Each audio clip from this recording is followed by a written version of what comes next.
As 10 pragas do Egito são um dos relatos mais impactantes e misteriosos da história bíblica. Mais do que tragédias aleatórias, elas representam um confronto direto entre Deus e o faraó, que se recusava a libertar os hebreus. Mas você sabia que há mistérios ocultos por trás dessas pragas? O que elas realmente significam? Foram eventos sobrenaturais ou há explicações que ainda desafiam a ciência e a lógica humana? A história começa com Moisés, enviado por Deus para libertar os hebreus. Quando o faraó ignora o comando divino de "deixe meu povo ir", o Egito é atingido por uma sequência de eventos devastadores. Cada praga parece não só atingir o povo egípcio, mas também os deuses que eles adoravam. Teria sido isso uma coincidência ou um ataque calculado ao coração das crenças do Egito?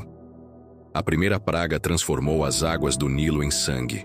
O Nilo, fonte de vida e considerado sagrado, tornou-se símbolo de morte. Cientistas sugerem que algas tóxicas poderiam ter causado o evento, mas como explicar o impacto imediato? A devastação foi uma afronta direta ao poder dos deuses egípcios ou algo além da compreensão humana? Depois, vieram as rãs, os piolhos e as moscas. Apesar de parecerem fenômenos naturais, essas pragas ocorreram em uma escala aterrorizante. Por que atingiram apenas os egípcios e pouparam os hebreus?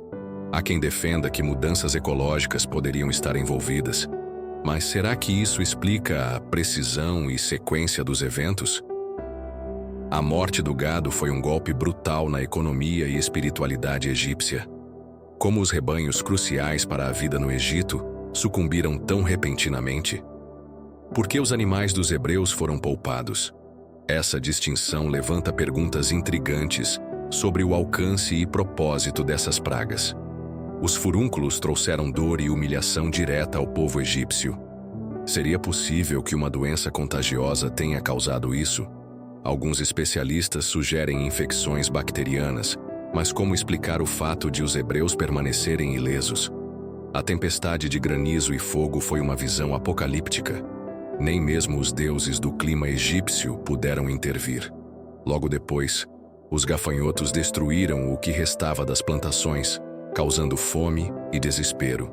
Como essas pragas parecem estar interligadas, uma desencadeando a outra, seriam meras coincidências climáticas ou evidências de uma força maior? A escuridão que tomou o Egito por 3 dias foi mais do que ausência de luz. Era uma escuridão opressora, quase tangível. Imagine o medo de não enxergar nada enquanto o desespero se espalhava. Por que os hebreus não foram atingidos? A escuridão simbolizava o julgamento sobre os deuses egípcios, ou era algo ainda mais profundo? Por fim, a 10ª praga, a morte dos primogênitos. Esse foi o golpe definitivo. O faraó, que se via como um deus, foi impotente diante dessa tragédia. O que fez essa praga ser tão específica? A proteção dos hebreus por meio do sangue do cordeiro marcou o nascimento da Páscoa. Mas como isso o salvou de algo tão fatal? Essas pragas não foram apenas castigos, elas parecem ser uma mensagem divina, um julgamento contra a opressão e a escravidão. Elas desafiaram as estruturas de poder do Egito e mostraram um Deus que não tolera a injustiça. Mas por que foram tão sincronizadas, tão específicas? O que ninguém te contou é que as 10 pragas do Egito vão muito além de uma simples história de libertação. Elas carregam simbolismos, mistérios e lições profundas. Até hoje, cientistas, teólogos e historiadores debatem suas causas e significados. O que realmente aconteceu no Egito Antigo?